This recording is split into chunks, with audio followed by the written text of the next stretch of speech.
Good afternoon, everybody, and welcome to today's webinar, Giving Voice to Deaf Children and Young People. My name is Derek Munn, and I'm the Director of Policy and Public Affairs at the Royal College of Speech and Language Therapists. I'm delighted that we are joined today by, let's do some housekeeping.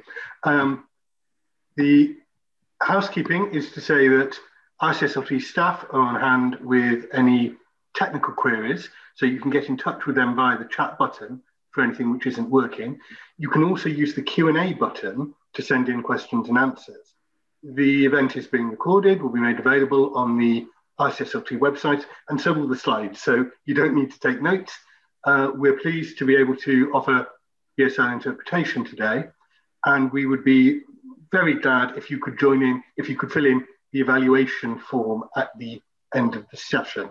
Should also say that you may find it most useful during the session to use the side-by-side speaker view on Zoom. If you use Twitter, you are welcome to join the conversation using the hashtag RCSLT webinar.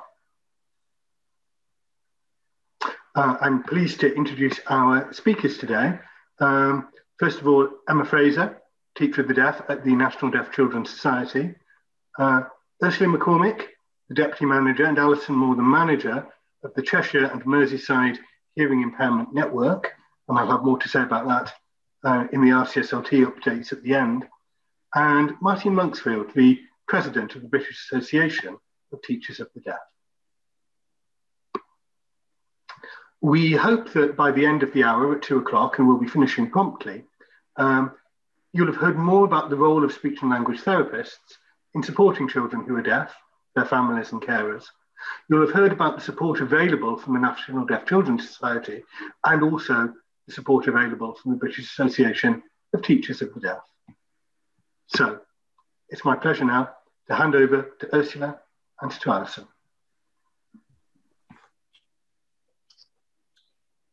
Thank you, Derek, and good afternoon, everyone. And thank you very much for inviting us this afternoon to take part in the webinar, Giving Voice to Deaf Children.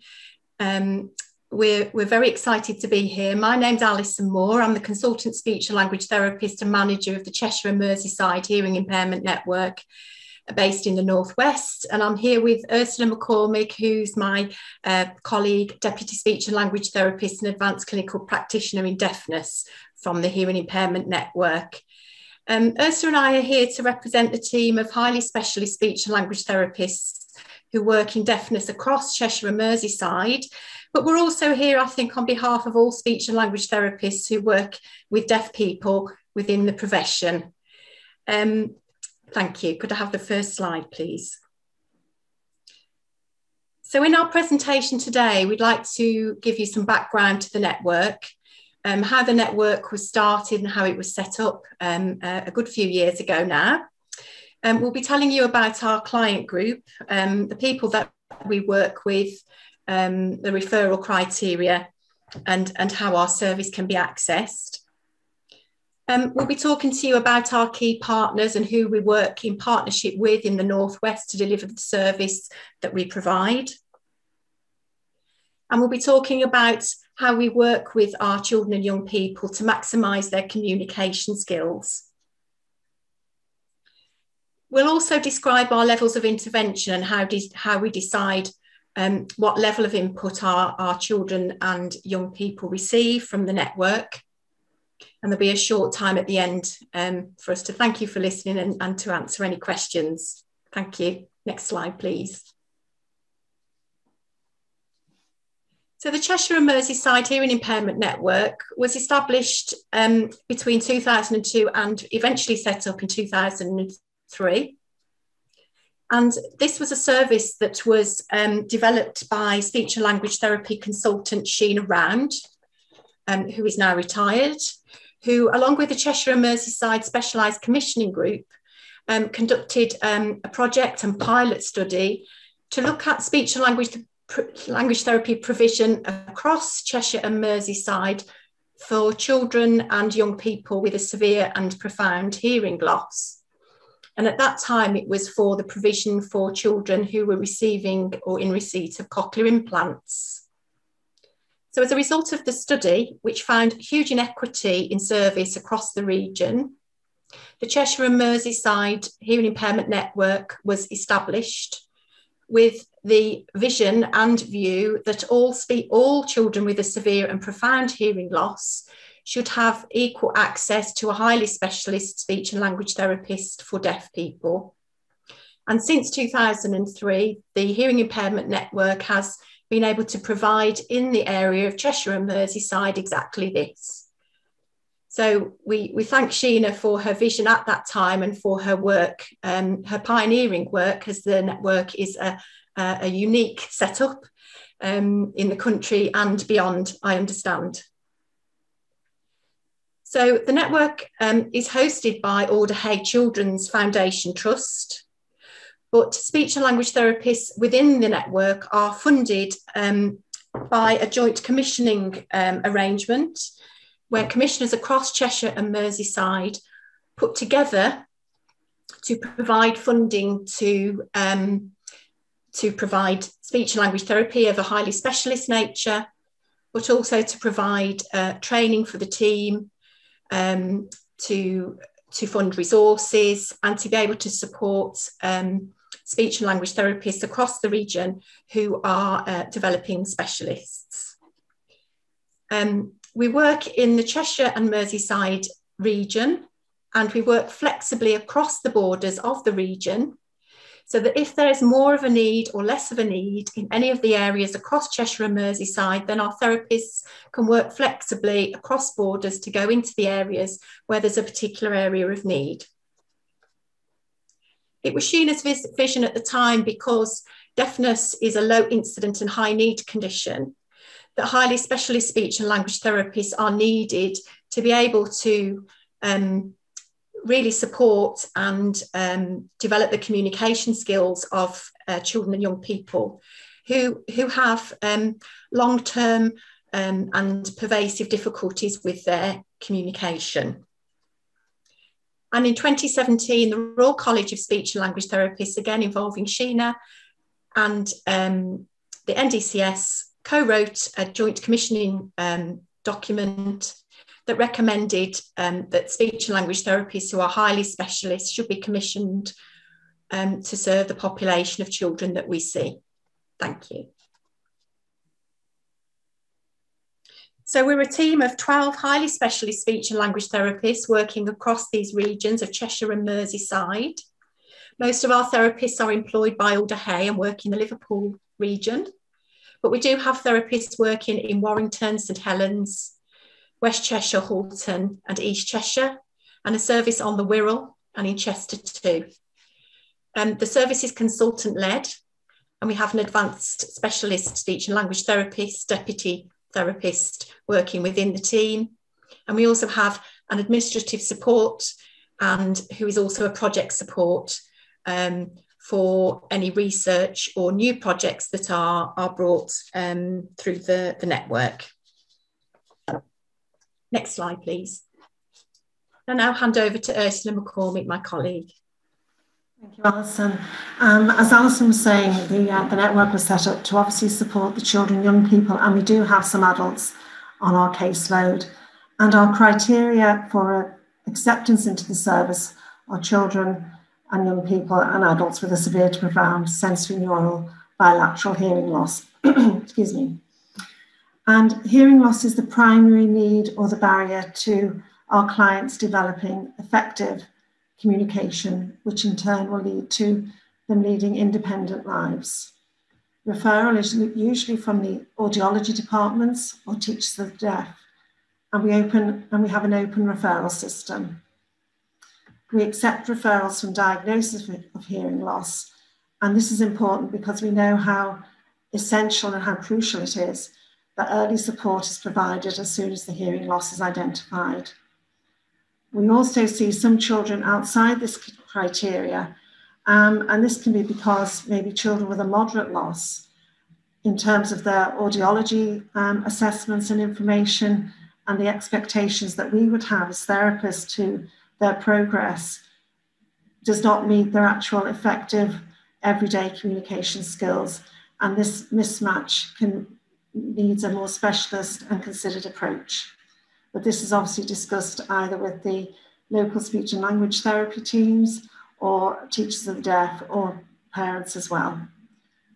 Thank you. Next slide, please. So our key partners. The network promotes and develops multidisciplinary working.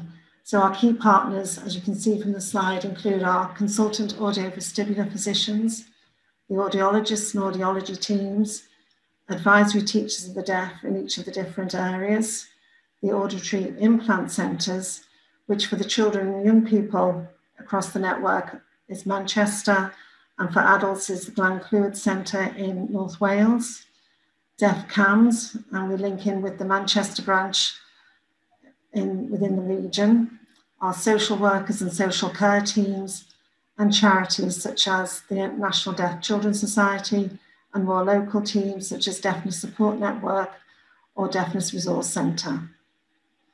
Thank you, and we'll just go on to the next slide. So what's our role?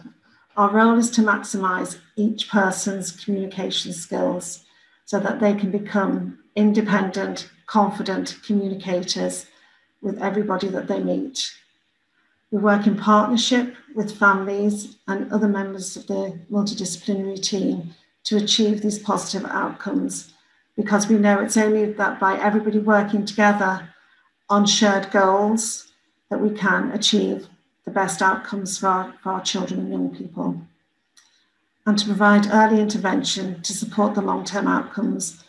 Again, we know that the importance of early intervention has been highlighted over the years, and that by working together as a team, we can achieve these outcomes, which will in turn lead to better educational and employment opportunities for our children, young people and adults, and also will have a significant impact on their mental health and well-being, because we know that without effective communication and language skills, this does have a negative impact on long-term life goals. Next slide, please. So the network developed 3 levels of intervention. So at level 1, all referrals, once accepted into the service, will receive a specialist assessment. Following this assessment at level 1, intervention from the specialist service is not indicated, so they may be discharged to the local speech and language therapy department with advice and recommendations on the impact of their deafness on their language and communication skills, or they may be signposted to other services within the multidisciplinary team for further support and help. At level 2, again following assessment, specialist face-to-face intervention is not indicated following the assessment and all the information we have acquired. So in this situation, we would work closely with the families, parents, and other people supporting the child or young person in the setting to make sure that the care plan and targets are implemented through everyday situations so we can maximise the benefits of the support. We also provide training and coaching courses for people working with our young people and children, and a care plan is shared and reviewed by the specialist therapist, and any changes to the care plan or the support is of course discussed with the whole team, the parents and the young person as well. And at level 3, the assessment indicates that direct face-to-face intervention is indicated to meet the clinical needs of the child or the young person. Again, we offer training and coaching, advice and resources to support our work alongside the parents, families, and the key partners working with the children. So again, the targets can be shared and developed through everyday activities. So it's a really functional approach to supporting our children and young people. Thank you. Next slide, please. So these are our contact details, which will be on the website. So if anybody has any questions or queries, please do not hesitate to contact us and we will be glad to answer and anything that we can. I'd like to hand over now to Emma from the National Deaf Children's Society. Thank you. Thanks, Alison and Ursula, and hi everyone. Could we go on to my first slide, please? Brilliant, thank you. So it's a real pleasure to be here today. My name is Emma Fraser and I'm the teacher of the deaf with the National Deaf Children's Society. And today I'm going to talk to you about the work that NDCS does with families. And I expect that most of you are familiar with us already, but for those of you who aren't, NDCS is a national charity. We work across all 4 nations, providing support, advice, and information on childhood deafness, raising awareness, and campaigning for deaf children's rights. Next slide, please. So NDCS, we believe that families are the most important influence on deaf children. And we are here to help families give the best possible support to their child every step of the way. And we do this in many ways, through direct and indirect support to families, deaf children and young people, and of course the professionals who support them. So today I'm going to try and give you a flavour of some of our more recent work, but also remind you of some of the resources and information and support that makes up our core offer. Next slide, please. So for many families, their journey with us begins when they visit our website. But there are many more ways in which they learn about us. And this could be through online searches, social media, at a local group, or through word of mouth. And we know that many professionals and local authorities see us as part of their offer. And I'm going to talk a little bit more about each of these areas that are on the slide as we go through the presentation.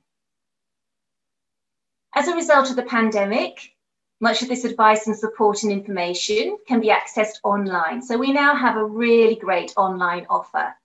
But where possible, we're still trying to maintain face-to-face presence because we know that there are some services and some families where a face-to-face offer works best.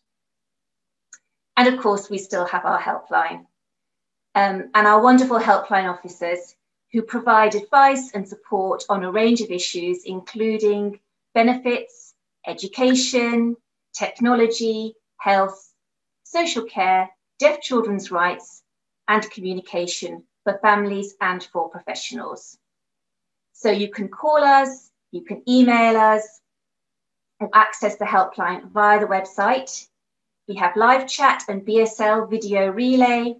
And if English isn't your first language, you can still call the helpline, say what language is needed, and we'll call you back. Sometimes the helpline may refer families for more support from either one of our policy advisors or one of our advice and guidance officers. And we call these our AGOs. And just for those of you who've known us for a little while, they used to be called our Children and Family Support Officers, our CFSOs, but they now have a new name, same job description, but a new title. So AGOs, Advice and Guidance Officers. And they will work directly with families to access, for example, benefits, requests for statutory assessment, or support family who may be struggling to access resources. Next slide, please. So we provide a huge range of information and resources in different formats and different ways. I'm going to talk a little bit more about some of the resources that we provide, but just to say now that all our information pages can be printed out, and we still continue to provide our most popular resources in a paper format. So these include things like our top tip posters with top tips for communication, our finger spelling postcards, and some of our information booklets. And all of these can be ordered through the website. I wanted to draw your attention today to one of our newest resources, Success from the Start, which is a developmental profile for families of deaf children aged 0 to 3. And this is an update of the early support monitoring protocol for deaf babies and children. And we're really pleased with this resource. And the opportunity we've had to work with it. And I think actually Sheila might have been involved, I can't remember. That just made me think of that when you were talking, Ursula and Alison. It supports families and professionals to monitor the progress across all areas of child development. It includes loads of information about deafness, and it has ideas about developmentally appropriate activities to work with families on.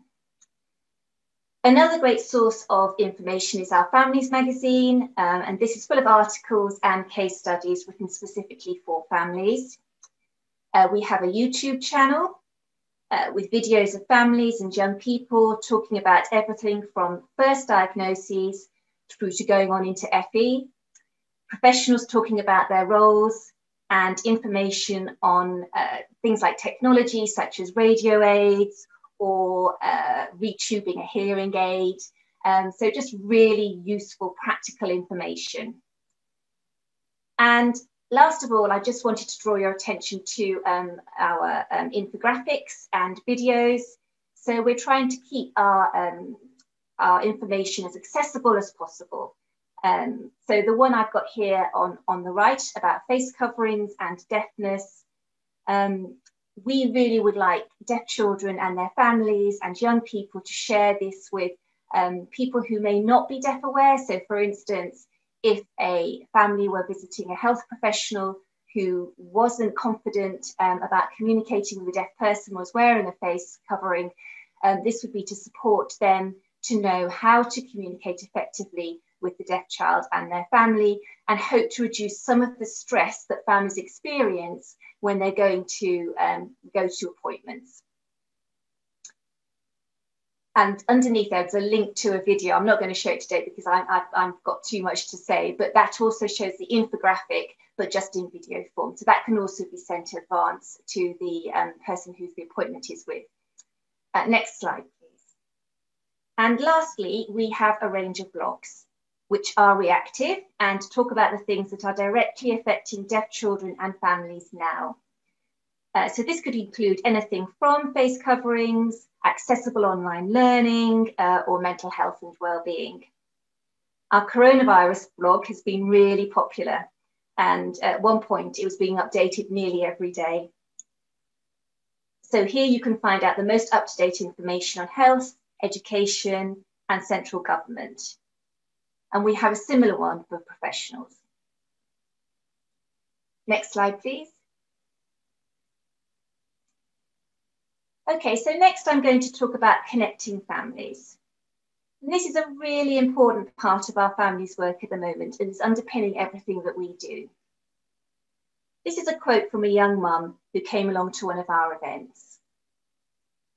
This was my first session, and I loved it. I had my baby in lockdown and hadn't realised how alone I'd felt as a mum of a deaf baby. Just seeing and talking to other parents with deaf children was amazing. I'm not alone, I'm part of a welcoming community. This was a coffee morning, a preschool coffee morning, and I've been involved with a few of these, and I can tell you they're just a lovely, relaxed atmosphere. We have all sorts of families that would come to them and combinations, so mothers and babies, fathers and babies, mothers and siblings. It doesn't matter, everyone is welcome. And quite often they're drinking tea, feeding the baby, children are coming in and out. But because everyone is at home, they can be relaxed within their own setting. We come together for a short session on, for example, play or sharing stories.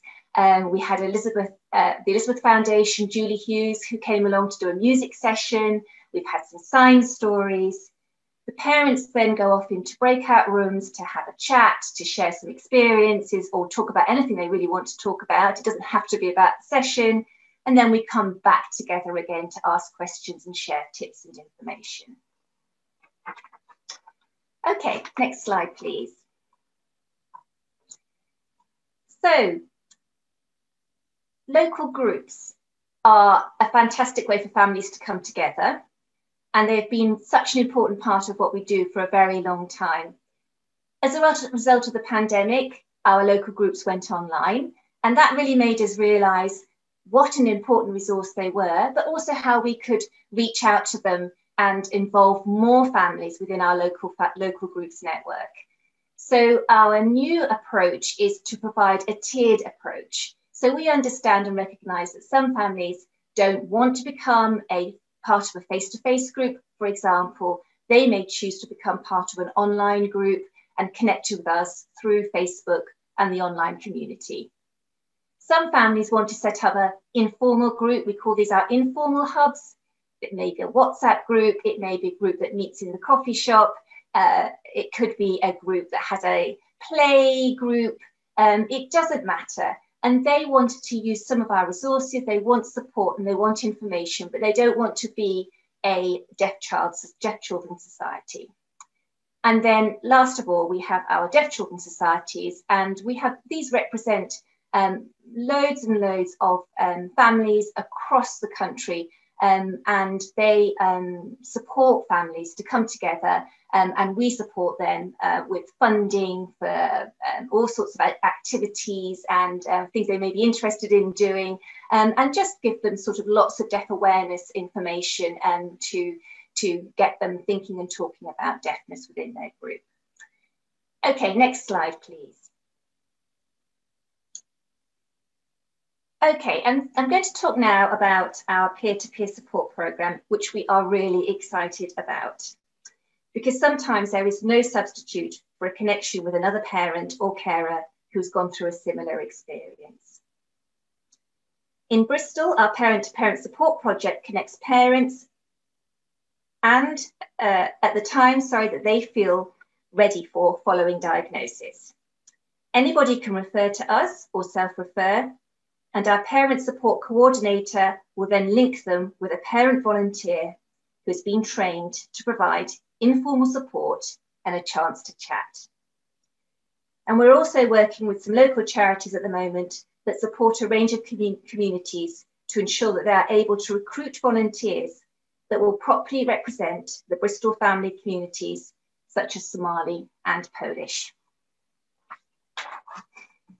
And it's really exciting as well, because the University of Manchester is working alongside us to capture the impact of this work. And we are really hoping to pilot a second project in a different area this coming year. So keep your ears to the ground for that one. Next slide, please. So last of all, our families programme. This has been running for over 20 years and bringing families together. And as before, even though the information that we share with them is vitally important, we know that the opportunities to connect with other families is often a great starting point. And it means lots to our families to come together. So the areas that we support families with are our newly diagnosed days or new to deafness information days. They used to be face-to-face, now they're online. Our regular baby and toddler coffee mornings, where I think I talked about before, we cover a range of issues. We have an expert parent programme, and this is designed to help parents and carers of deaf and disabled children and young people navigate health, education and other systems.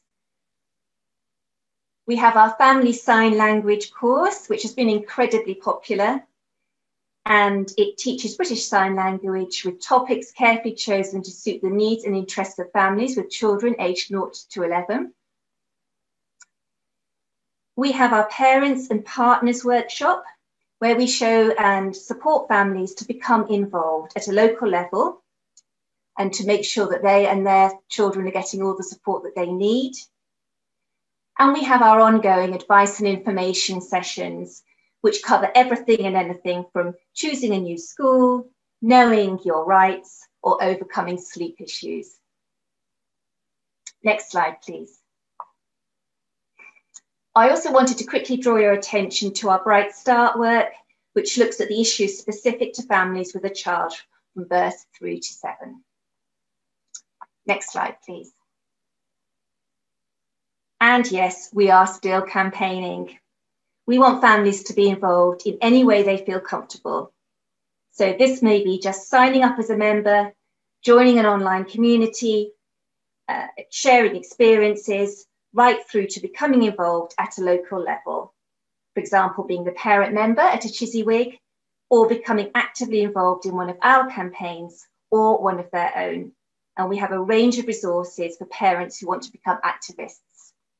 And our current campaigns include face coverings, radio aids, and as always, cuts to local services.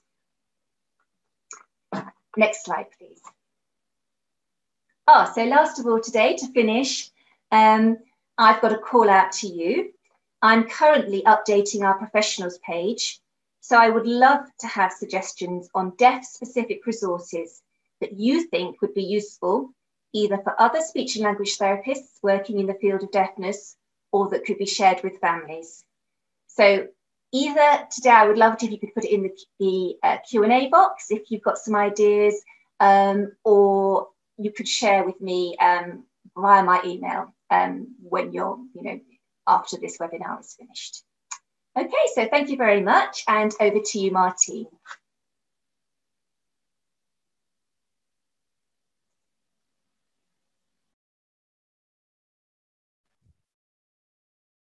Hello everyone, good afternoon.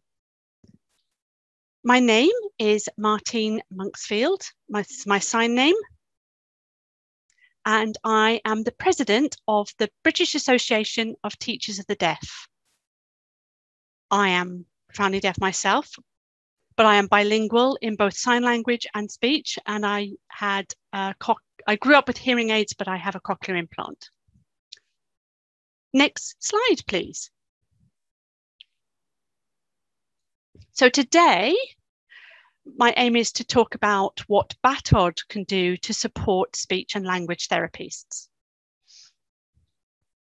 Next slide, please.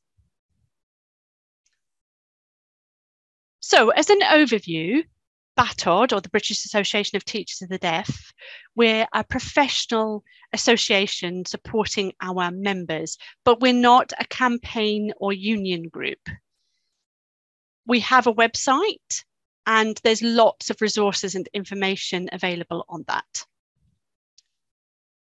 There are 3 aims for Batald, really to promote the education of all deaf children and young people and adults, to advance the status of qualified teachers of the deaf, and to make sure that there's a high quality of training for the teachers of deaf to continue their professional development. At the moment, most of our members, or most of the membership, is mostly qualified teachers of the deaf and those in training. But we have noticed recently a rise in CSWs, communication support workers, audiologists, speech and language therapists who have decided to join us as a member. And they're across all of the UK. And we've noticed that we're starting to get some membership from overseas. And we offer free membership to those who are from perhaps more deprived countries. So we have recommendations from UK teachers of the deaf who will enable that system. Most of our members use the e-forum for advice, guidance and support from across the UK. Members also receive the Batald magazine 5 times a year and the Deafness and Education International Journal 4 times a year. We're very active on social media and through Twitter and Instagram. You can see our handles there. And we are also to be found on Facebook. We have very close links with the deaf teachers groups and another support group for deaf teachers,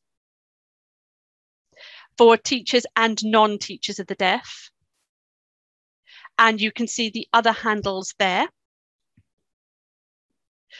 And that is a growing membership with a private group on Facebook. So if you know any deaf teachers who need support, then please signpost them to this group. It's mostly through the Facebook private group, but there is also availability of information on Instagram. Next slide, please. So what support can Batald provide to speech and language therapists?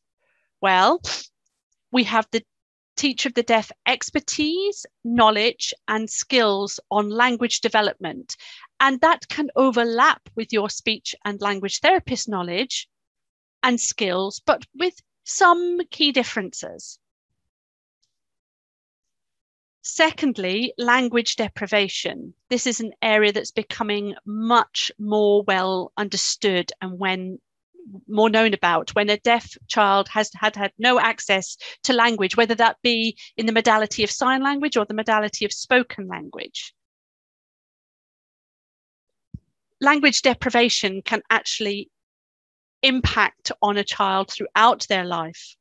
It can impact on cognitive understanding and can affect their future potential to grow and achieve, and potentially in their academic work. We also can help with communication modalities and understanding the difference between spoken language and BSL and Makaton. Makaton isn't a language as in the same way as BSL is. I know that some of you maybe have worked in schools and think that Makaton is appropriate for deaf children. But when we really know that deaf children should be encouraged to use British Sign Language because it has its own grammatical structure, its own syntax, whereas Makaton follows a spoken English language order. And a lot of people think that Makaton is easier for a deaf child to assimilate, but that isn't always necessarily the case. Makaton is really a communication aid, and it is a fantastic communication aid for children with learning difficulties or additional needs where deafness isn't their primary need.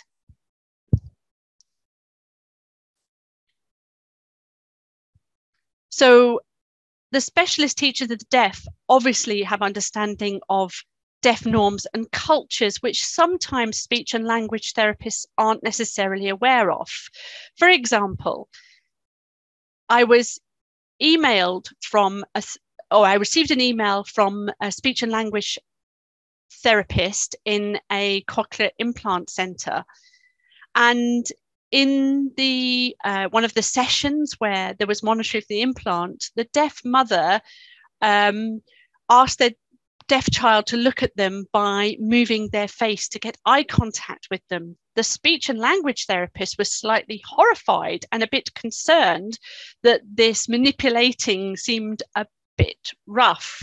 However, on reply, that's fairly normal for deaf children to do with deaf parents. I mean, for example, to get my attention, my children who are hearing will often do the same to me, or they'll bang on the table, or they'll throw something in my direction to get my attention. It's very, very normal.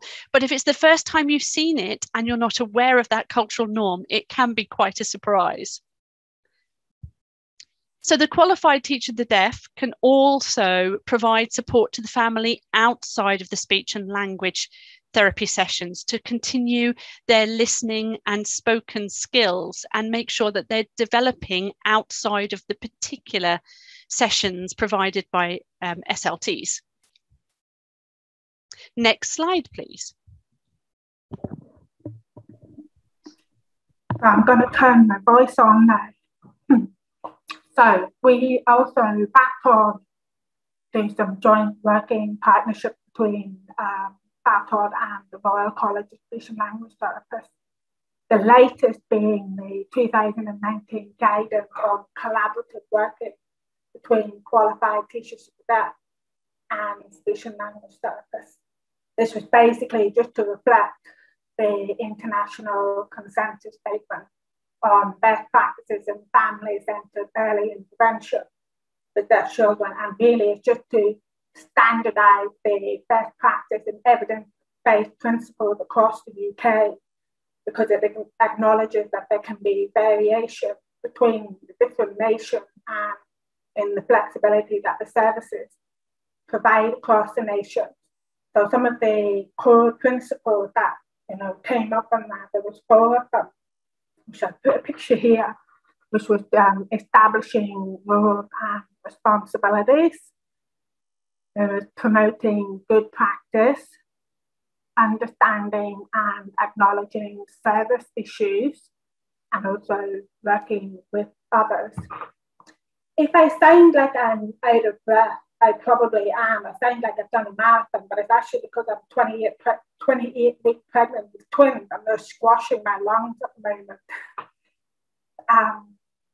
So Batald is also involved with off-call consultation on access to examinations, and particularly with the current pandemic, where exams are not being used this year. So there's a lot of close collaboration work with the RNIB, VIEW and the NDCS, very similar to the work that we did with them last year. Next slide, please. So speech and language therapists working with qualified teachers of the deaf. One of the issues still ongoing today is that parents are still being given conflicting advice from professionals over communication modality, particularly deaf babies undergoing cochlear implants. They're often told not to use sign language, as that would hinder the development of their spoken language development, which we know isn't true. But it's very difficult for families who have just started this journey to be given conflicting advice. So speech and language therapists and teachers of the deaf have a huge responsibility to try and put that information as clear as possible in a way that they can understand without them feeling very pressured on a very sometimes difficult journey. So really, we should be encouraging families to make use of all of their sensory inputs, visual and sight. We don't really tell blind people to stop using their hearing skills in order to boost their eyesight skills. We want to try and utilise both as best as possible, because at the end of the day, we want deaf children to develop language, whether it's in sign language, British Sign Language, or whether it's in spoken English. Ideally, they would have both and be bilingual. One example I put up here was from a support group for families on Facebook, and this was only 2 weeks ago.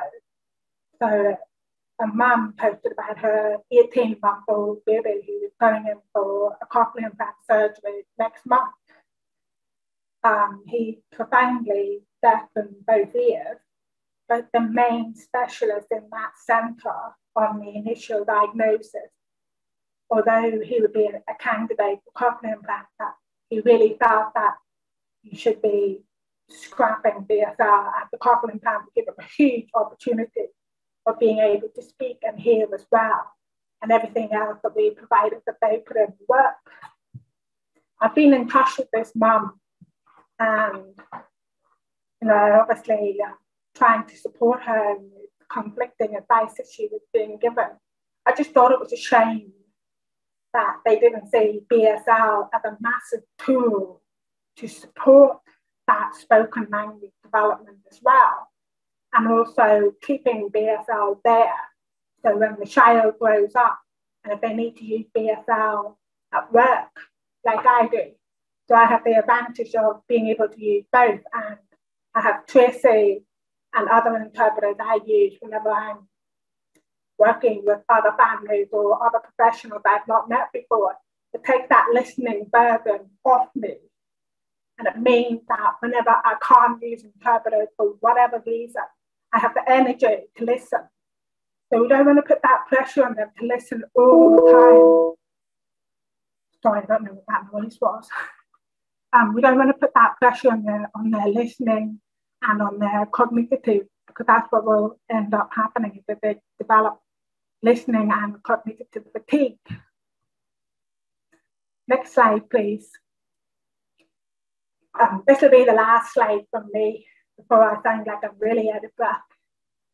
So, some of the current research projects and workshops and CPD opportunities we have at the moment is the early parent interaction in deafness, which is the EPIC. This is being led by the speech and language therapist Martine, who had also achieved her level 6 in BSL. I'm on the advisory board, which has a mix of deaf and hearing professionals. The discussions that have taken place so far have been really great because they've got a really good mixture of deaf and hearing professionals. Martina has asked me to do a bit of a shout out on that. So you can sign up if you click on the link, which I believe will be made available to you after. You click on the link, you can sign up to a subscription where you kept updated on the project, because eventually she's going to be needing to recruit families for it. We also have the READY study, who are still looking for participants aged between 16 to 19 before the end of June 2020. It's deaf teenagers, obviously. So if you know anybody, please do signpost them to that. Batald also running CPD webinar sessions throughout the year. The next one is on the 18th of May on teaching and learning. I'll be giving a talk on how we can support young deaf teens to advocate for themselves, if that entices you to sign up. We also have Dr. Kate Rowley, who is a sign language researcher, professor. She's deaf herself and is bilingual, who runs workshops about language acquisition, cognitive development, literacy development, and on language deprivation throughout the year. If you follow Language Wise on Twitter, there's more information there. And she's really good in her workshop, very quickly get filled up. And her workshops also are provided in the BSL and in spoken English, so open to all hearing and deaf people. And that's it from me. Thank you, and I will hand back to Derek. Thank you very much, Martine, and to all of our speakers. You have been quite shy today with questions, so you have just a moment if you'd like to put one in quickly. But in the meanwhile, we do have one which I'd like to invite Alison to take, which is about specialist training for speech and language therapists on deafness. Highly specialist and deaf specialist, and another question around effective communication and the contrast of sign bilingual or BSL only. So Alison, do you want to pick up on the questions we have there? Yes, thank you very much, Derek, and thank you, Cara, for your question.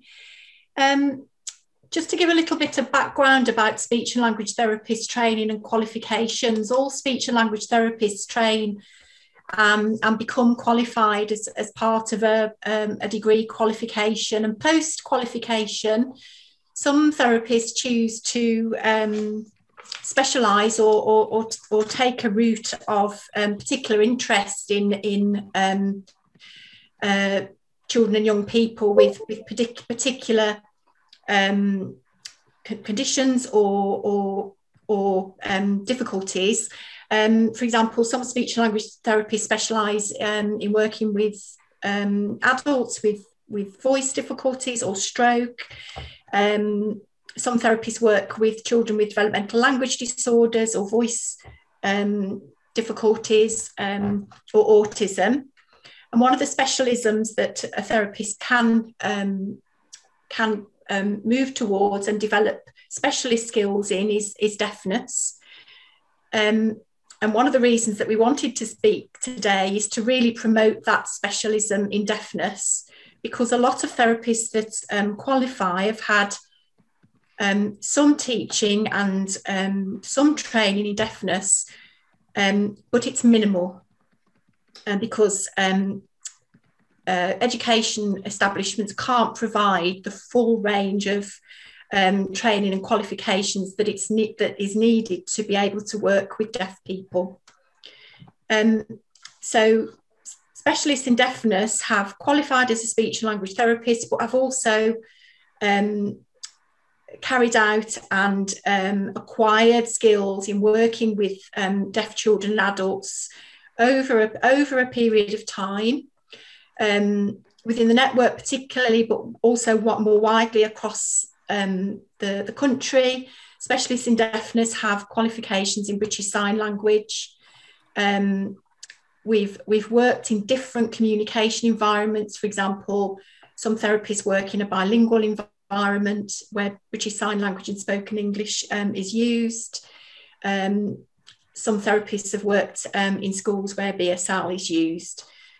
So really the push, and the reason that we're very happy to be here today, Cara, is to really try and get services to recognise that deafness and working with deaf people needs really the support of departments, NHS departments, to really acknowledge that if you are a speech and language therapist and you want to work with deaf people, you require additional specialist training.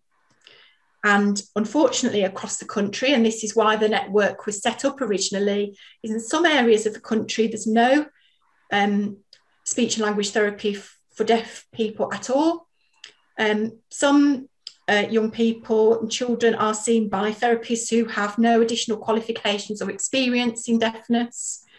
And in other areas of the country, there are highly specialist speech and language therapies. So again, still there's this huge inequity and inequality in terms of what deaf children and young people and adults receive.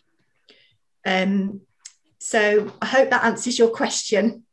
Thank you, Alison. Please get in touch with us if you'd like to discuss that further, because really we do really advocate the need, and this is why the network was set up, for all therapists who work with deaf young people and adults to be highly specialist and be trained to be able to work effectively with deaf people.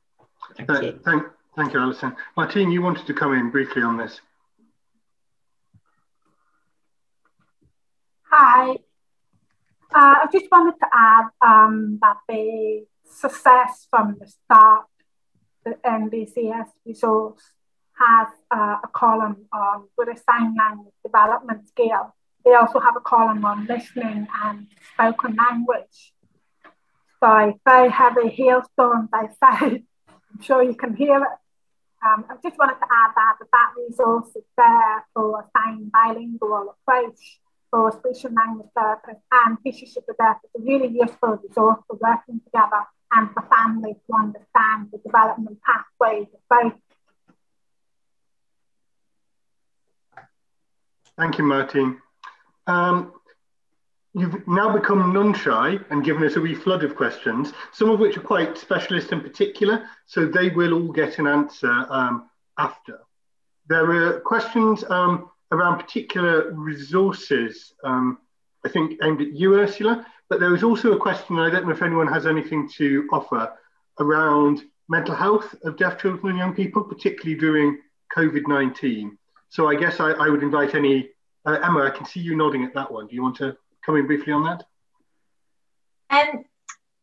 Well, I think that this is absolutely something that we all have our eye on at the moment, and we're all very aware of the issues for deaf young people, and we have been carrying out regular questionnaires and to find out whether deaf young people have been, more badly affected by the pandemic than other groups in society.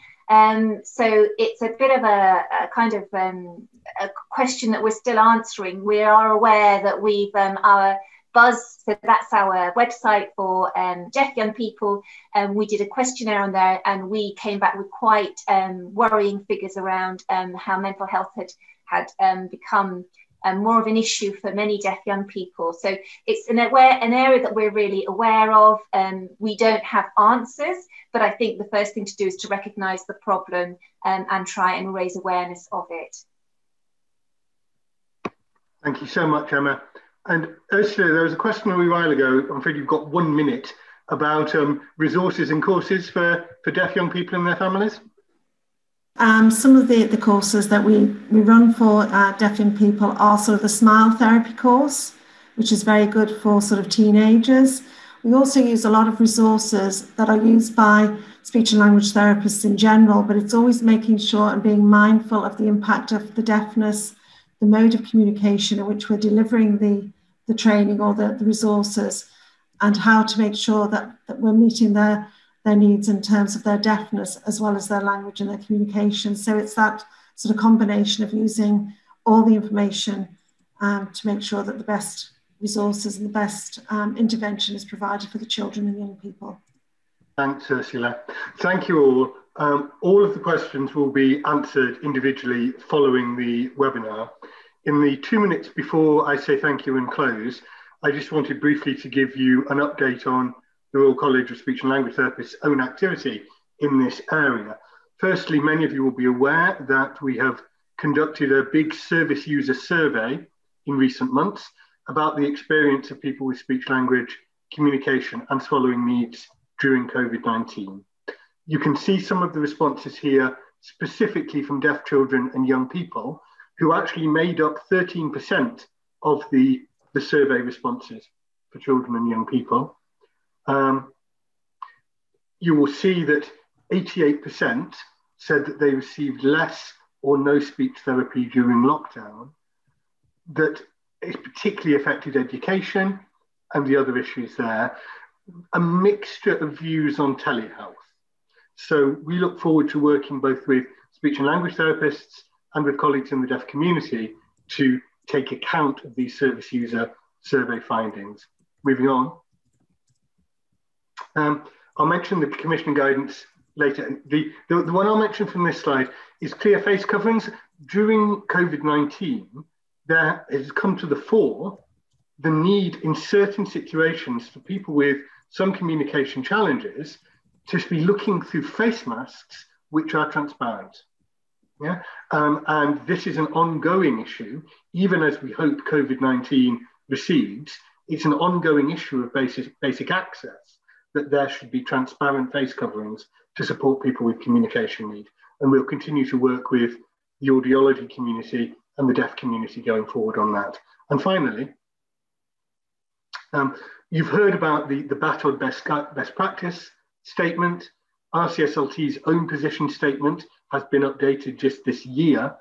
The reason that the recommendations on specialist commissioning are so useful, partly because the Cheshire and Merseyside network is such an excellent service, but partly because it provides a model for how you can commission this kind of specialist service across the country. And particularly now with the integrated care systems, this is something that we're going to push very hard. And we also have some specific recommendations in respect of Scotland. So that concludes today's webinar. I'd like to thank you all very much for attending. Please do fill in the evaluation form that we send. We'll collate any unanswered questions and get them answered as soon as we can. And can I in particular thank all of our speakers for their contributions today. Thank you very much and good afternoon.